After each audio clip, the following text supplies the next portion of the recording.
Hello, welcome to the Agent Odyssey. My name's Matt Wyman. I am CEO and co-founder of Acario. Acario provides a simulation environment so you can put your agents through their paces before they hit your customers. Today, I'm really excited to have Ajantha Suriyanarayanan with us. She's an expert in behavioral sciences, behavioral research, having had leadership positions at a number of very notable companies. And she comes to us leading Mental Load AI, which I think you're about to rebrand as Melo, uh, to really tackle a whole set of problems that are actually harder to see but impact us every day. So, Ajantha, please tell us a bit about what you're up to. Thank you so much for having me on, Matt. Really thrilled to be here. Absolutely. Um, Mental Load AI, as the name suggests, is tackling the sheer mental load that people carry day in and day out. Um, I say people, all of us do have a degree of mental load, but we're specifically focused on the mental load that women, moms especially, carry on a day to day to day basis. Why the target audience? I have been asked this a lot. Like, do men not have mental load? Do dads not have mental load? 100%. Yes, absolutely. The reason I started to tackle it is uh, this is not, some whiteboard exercise that came up with it. I'm living it every day.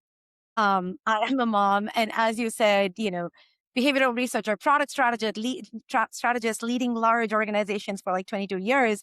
Um, had to show up with 100% intensity at work, had to show up with 100% intensity at home. Right now, my kids are 9 and 5, but imagine 2, 3 years ago, the need for mama to be around is always there.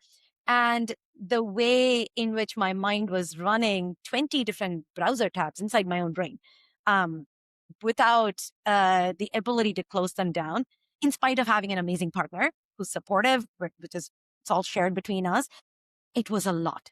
And I had to pause for a second and say, this doesn't feel right. What do we do? And tried out the gamut of tools that are out there. Um, and without finding one, I decided, like any good Silicon Valley person would do, we said, let's try and build this out ourselves. 100+ interviews later, here we are with Mental Load AI. And as you rightly said, it's getting rebranded to Melo because our users are affectionately starting to call it Melo.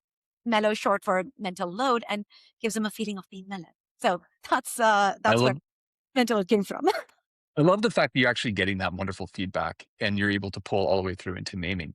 Um, you've described this as the invisible work problem, where there's this whole other layer of work that exists, but it's hard to see. And as a founder building a company where you're trying to create an outcome when the actual measures are hard to put your finger on, but the experience is so universal, how do you start to square that as you're thinking about, you know, trying to build and trying to show value in the product itself? That is a great question.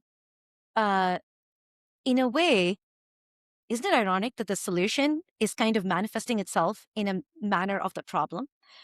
Um, Mental Load AI, the way we've built it is a family intelligence OS. It functions as a chief of staff for families, especially for moms. Now, what does that mean? Um, I'm sure you've had this in your life. I've had this day to day where we've seen women who are sitting in a large meeting room, smashing it at work. Presentations landing well, leadership's nodding along. We're all encouraging her.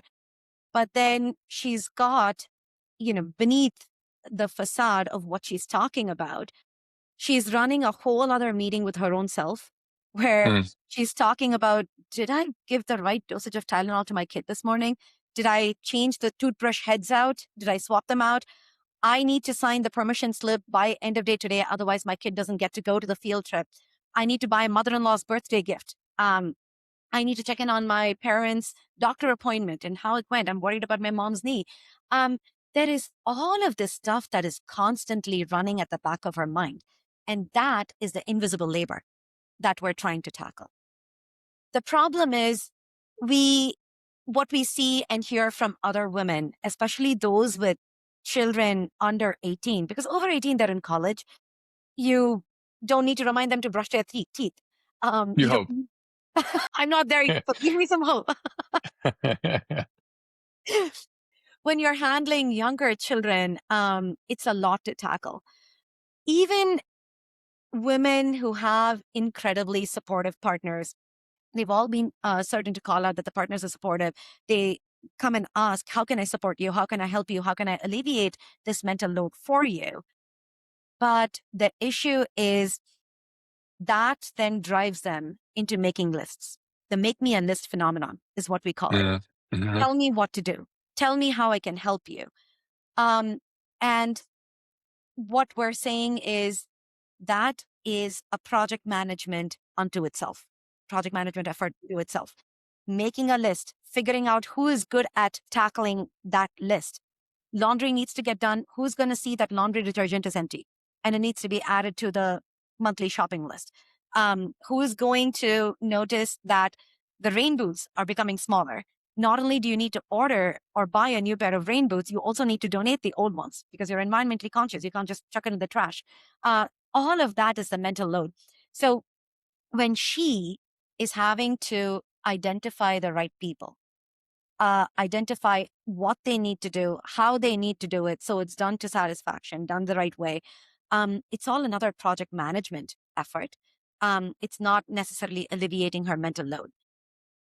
That's why we built Melo, or Mental ODI, now Melo, to help identify that invisible labor without her having to name it. It's a subliminal mechanism of functioning for most of us.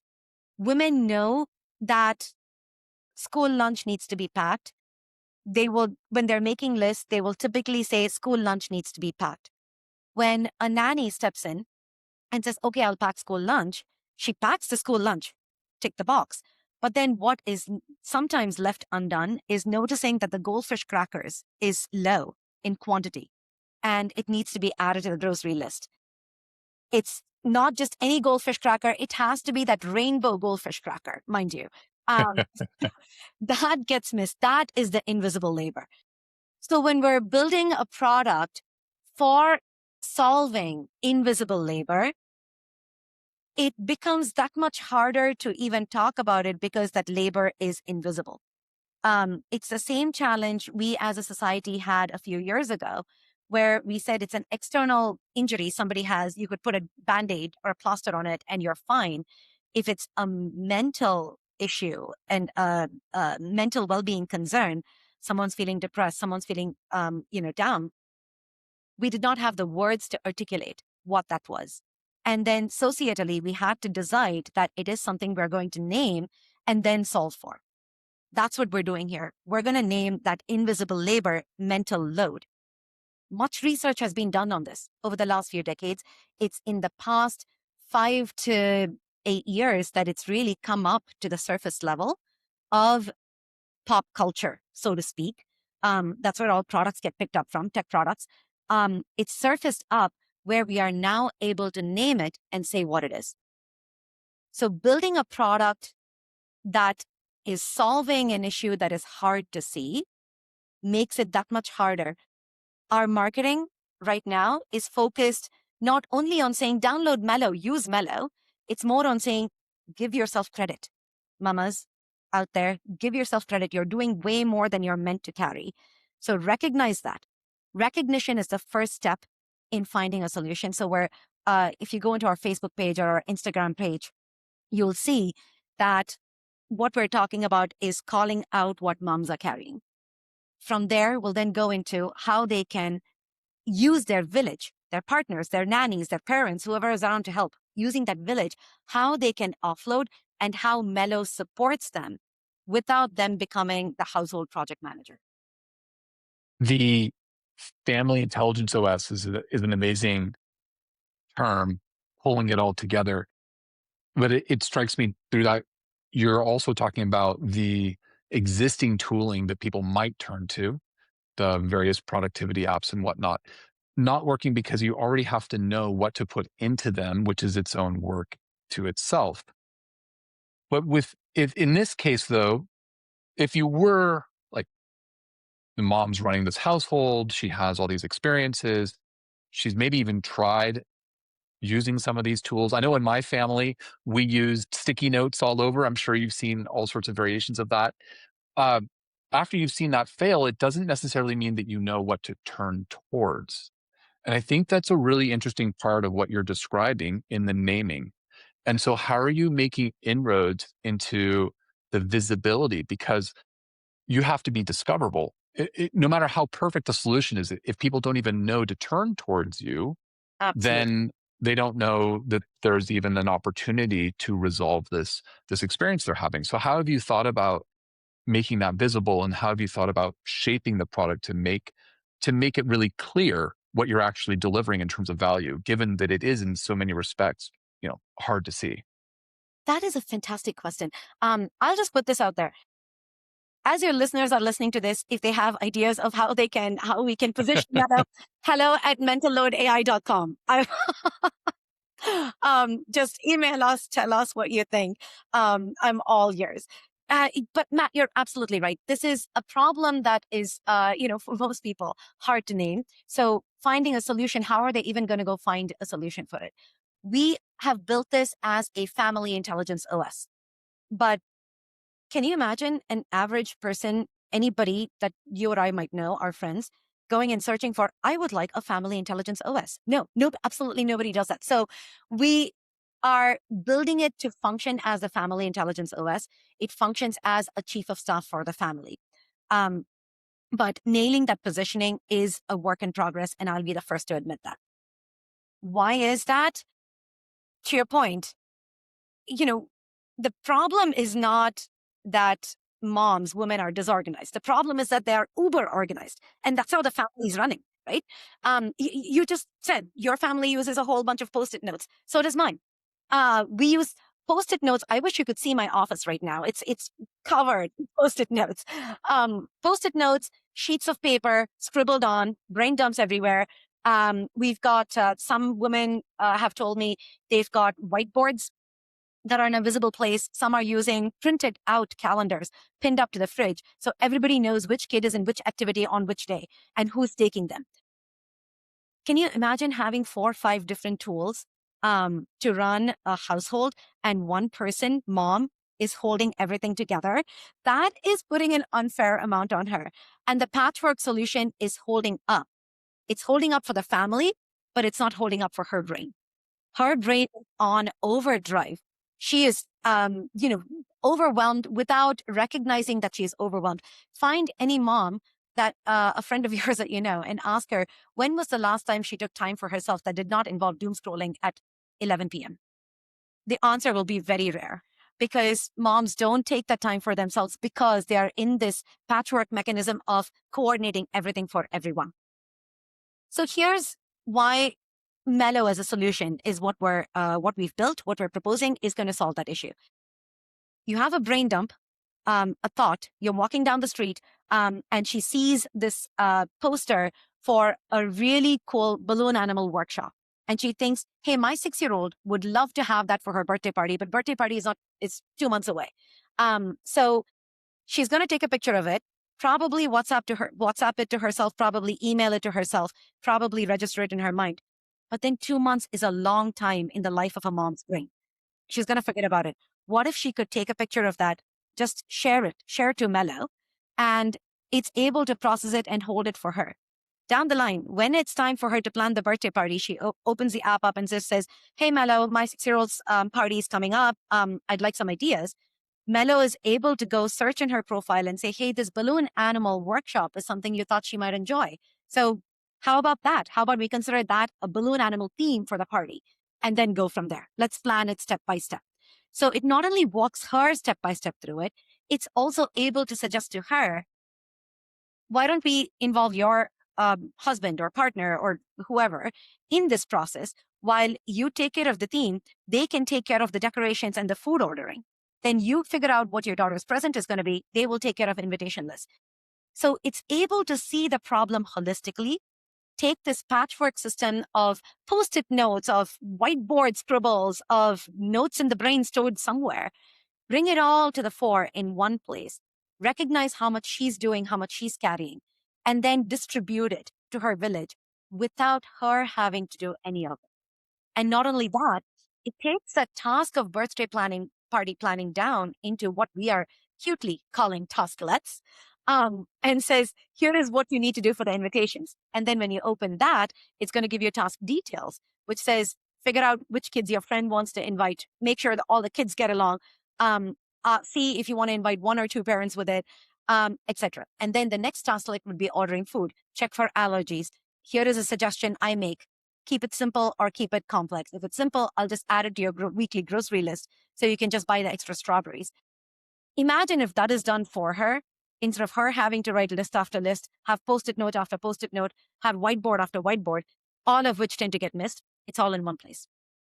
That's what. I love I love this. So quite often, founders who are starting companies are either starting with a business metric that they're going to go fix, like, oh, this will improve this metric by 30%, and that justifies this product. Or they end up on the other side, which is they have some cool technical capability that they really like, and they're kind of a solution looking for a problem. But you've really honed in on a human experience problem, right? That you're describing here, and then built a company around it. So now I'm curious though, does that mean you built the company differently? Does like how what about the actual product itself is being influenced by Mello itself and how you're approaching Mello? So glad you brought that up. Um, you're right. The human experience is front and center for us. Yes, we have all the product and business metrics of what are our growth stats, what's Of the course. DAU, MAU, all of that. We're looking at it because we have to. But then all of that becomes meaningless if you're not solving the actual problem for a user. Uh, and at this stage, the goal is not only to reduce her mental load in the ether, but it does have a tangible outcome. Matt, the stats here are a little staggering. Since the pandemic, women have left the workforce at 4 times the rate of men Wow. because it's a large stat. Um, Justin and I think it's about 86% of women have said that they are burnt out from carrying the weight of mental load, of running a household, of running their work, of acting at home like they don't have a job, of acting at work like they don't have a life. This is affecting women in a very tangible way. And not only women, societally, because they're leaving the workforce, our GDP contribution from 50% of the population is obviously dropping. So that is a tangible societal, economic, workplace issue that is coming out of this mental load that women are carrying. So how do we address it? Our goal is, let's say we are able to clear women's 20, like some of women's 20 tabs that are running through their minds. Their brain space opens up for a bit more. So they are able to focus on work. Not that they're not focused on work right now. They're going into overdrive, having to do work and home. And so if we cleared some brain space up for them, we are giving them the platform to say, my brain space is important to me. My mental health and well-being are important to me. So I am able to chase after what I want to chase after. I am able to meet my career ambition where it needs to be. I don't have to quit my job. I don't have to decline those promo offers. I don't have to. I don't have to. I don't have to. Because there is this village that has stepped in now in her stead and is able to do the stuff that she alone has been handling in her own mind for a long time.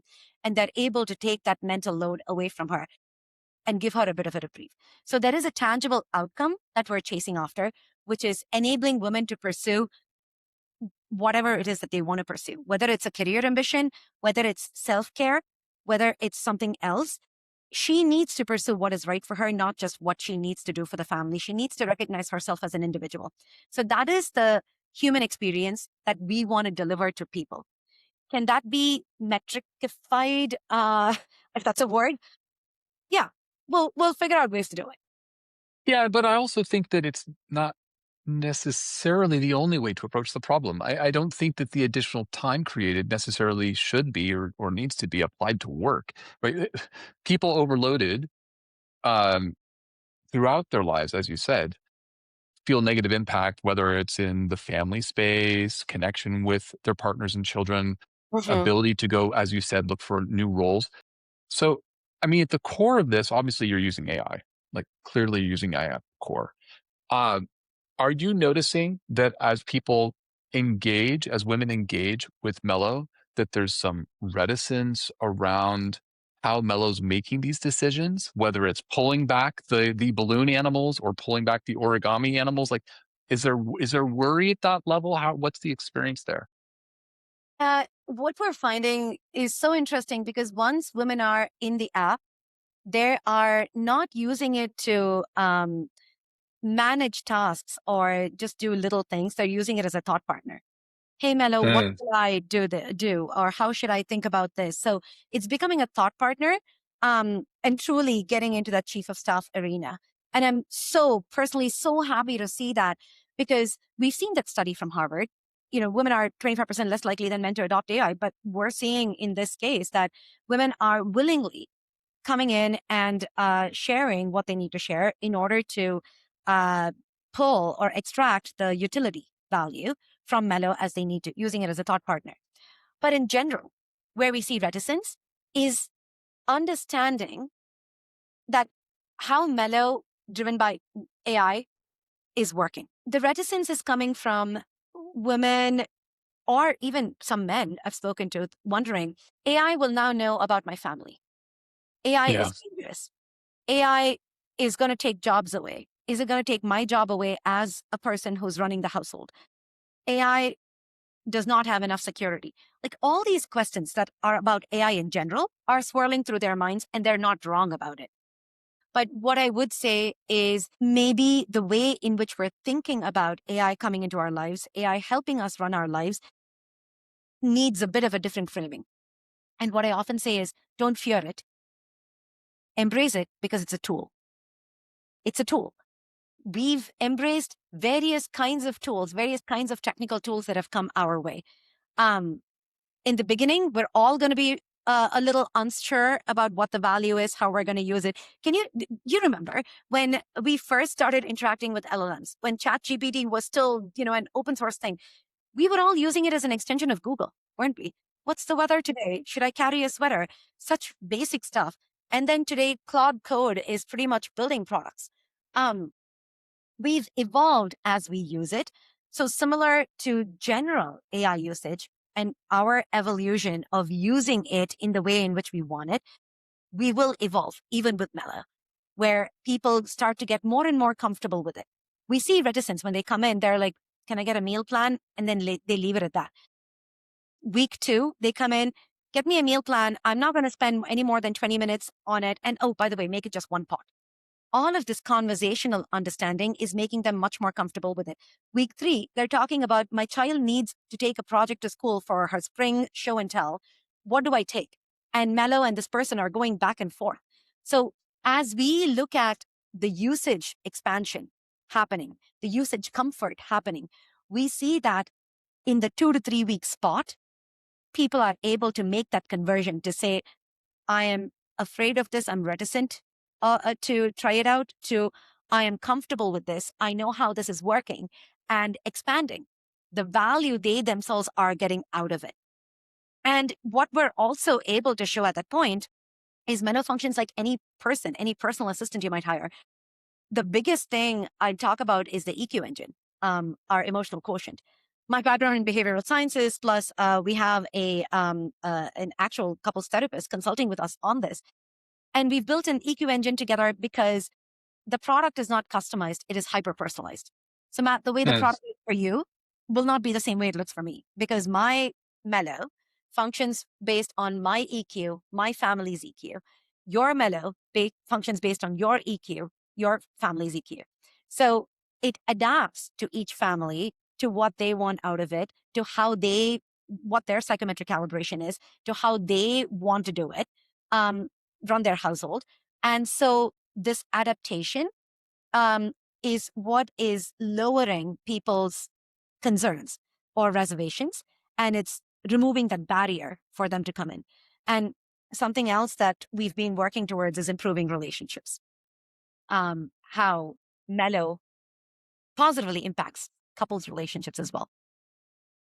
I would definitely want to dig into that in just a moment, but I'm very intrigued with this moment that you're describing. Many organizations, companies, products that are using AI are personifying them. They're giving them names and they're trying to bring forward this entity to Mhm. try to create some focus for the user and how to interact. Others are sort of bringing the sort of intelligence into the tooling itself, so the tooling is adaptive and the tooling is aware.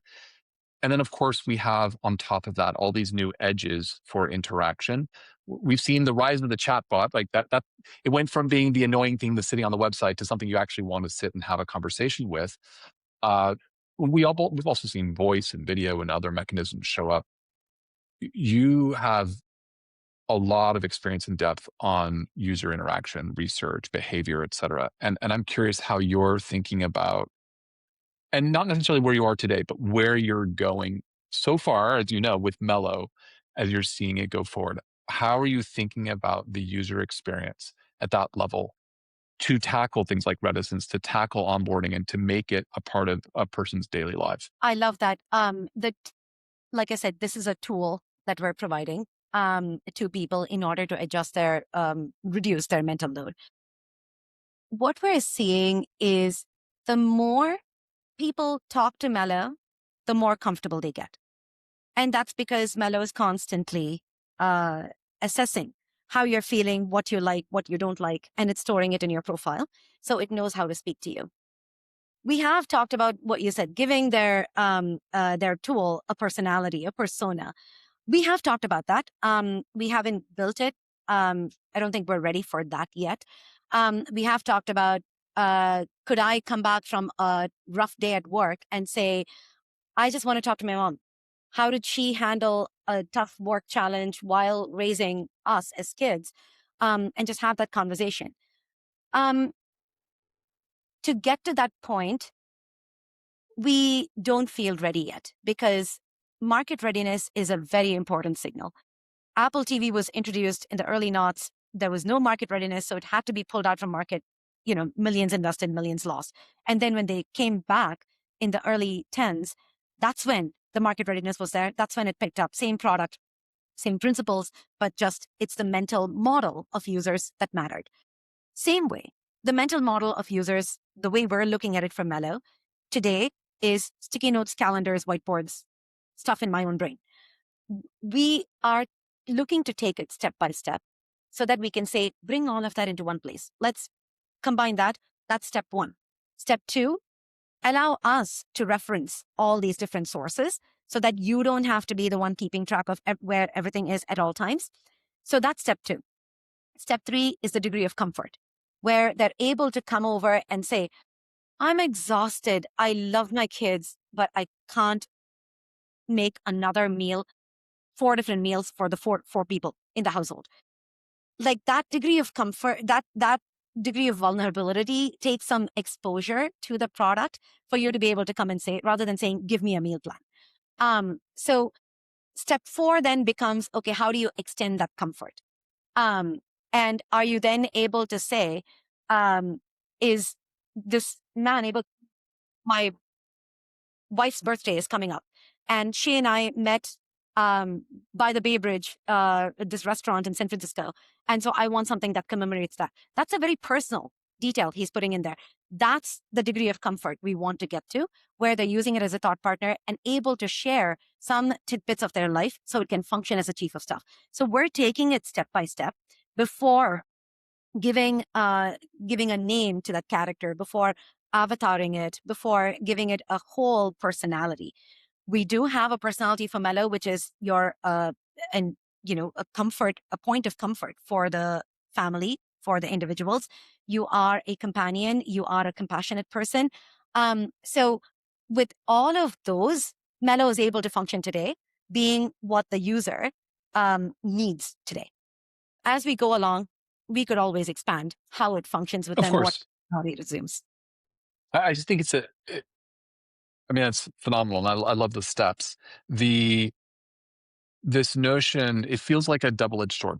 On the one side, by providing a name and a persona, you can start to build trust. And there's we naturally are able to have a different kind of conversation if we can project ourselves into the other side, and we have some idea of who we're talking to. Whereas a pure tool, there's a tendency to just task it and tell it what to do because the intelligence of the tool itself is not necessarily visible. And so but we're weaving these together now, and you're weaving these together, and you're articulating a pathway to bring them together. But I think it's a fascinating challenge that a lot of founders are having in this space as they're trying to figure out how to build these types of social supports. Well, actually, you're unique in building a really interesting social support system, but I think others are building these sort of social tools that are trying to pull people together.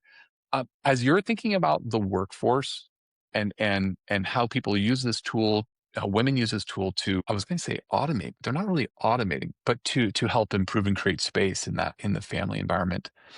Do you see that there's a sort of a network of connection that brings people back into the workforce that but changes how we do so? Do we think we create new expectations as people have this capability and then look towards their work and wonder where is it?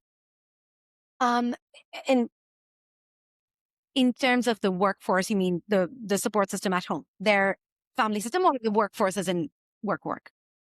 The let me take a step to the side and I'll come back at it. So way back when, it was said, the most capable products are enterprise products. But then consumer products became the ones that had to be bulletproof because we're using them in our daily lives. They have all our privacy and personal information.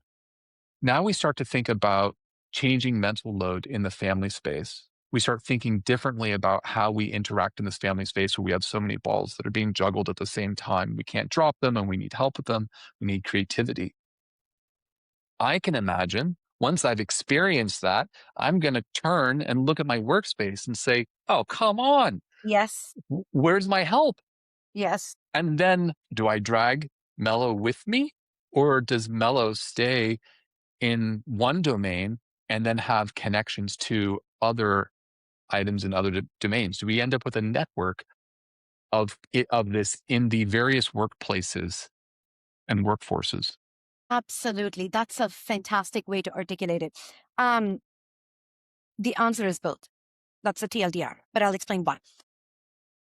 Maybe a couple of weeks ago, I did a talk at a conference, and the title of it was, and I titled it deliberately, Before 9 a.m., the leadership crisis no one is measuring. What that really means is, how do we start our days? We're in a work, let's say 9 to 5 p.m. That's not the tech work environment any longer. We're always on.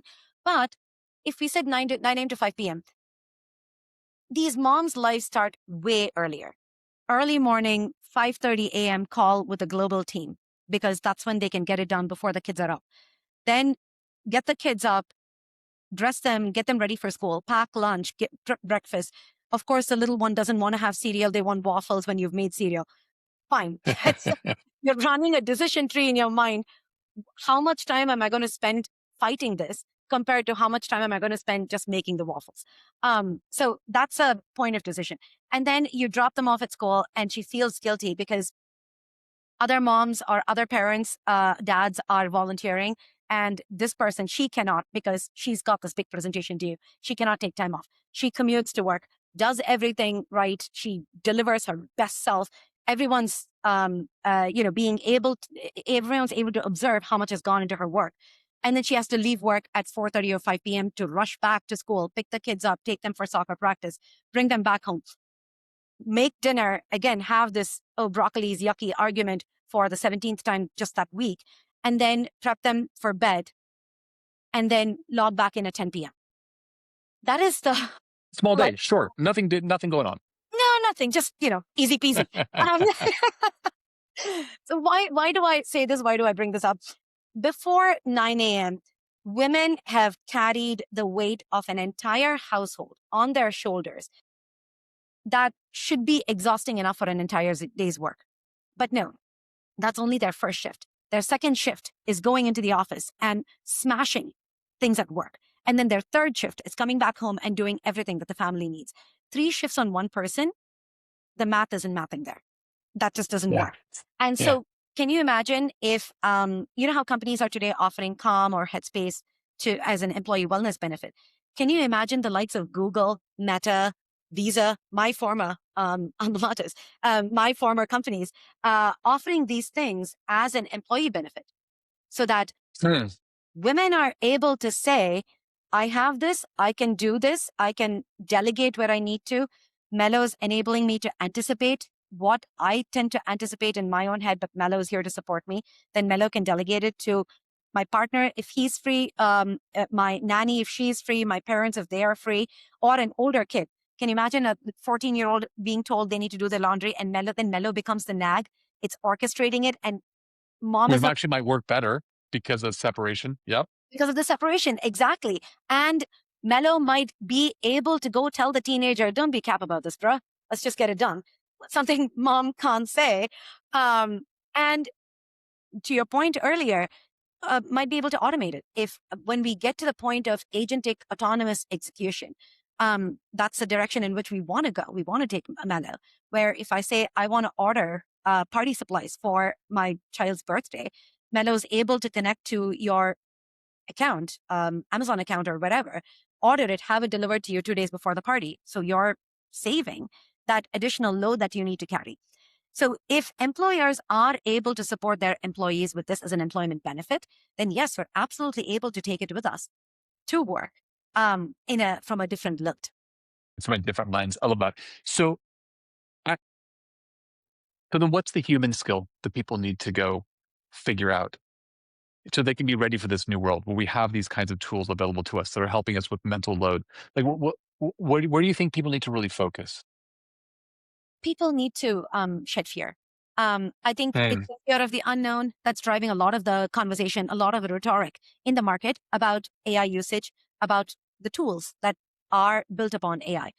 If we're able to shed that fear and look at it as a tool that is going to enable us to function better, we will have a completely different lens on adoption, not just of Melo, of any AI platform out there.